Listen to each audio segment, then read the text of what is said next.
এক কাঠুরে জঙ্গলে কাঠ কাটতে যায় এবং কাঠ কেটে বাড়ি যাওয়ার সময় কুঠারটা বনে ভুলে রেখে আসে। পরদিন সে দেখল তার কুড়াল বাতাসে উড়ে তার দিকে আসছে এবং একটি অস্পষ্ট ছায়া তাকে ধরে রেখেছিল এবং ছায়া তাকে কুড়াল দিয়ে তার কাছে নিয়ে আসে এবং সে তাকে কুড়াল দিতে শুরু করে, কিন্তু কাঠমিস্ত্রি ভয় পেয়ে তার বাড়ির দিকে পালিয়ে যায় কারণ সে ছায়াটি একজন মহিলার ছিল এবং তিনি ডাইনির মতো আরও ঘনিষ্ঠভাবে গান গাইছিলেন। কুড়ালটি তার বাড়ির কাছে রেখে সে সেখান থেকে চলে যায়। একদিন কয়েকজন ডাকাত গ্রামে প্রবেশ করে।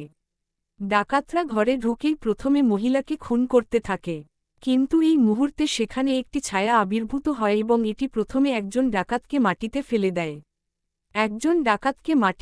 দেয়। কিন্তু এই সময় আরেক ডাকাত তার ওপর হামলা চালালে ছায়া তার ঘাড় চেপে ধরে তাকে হত্যা করে, তাকে মাটিতে ছুঁড়ে মেরে জোরে জোরে লাথি মারে। মহিলাটি ছায়াকে ধন্যবাদ জানালো আর সেই ছায়া না জানি কোথায় হারিয়ে গেল।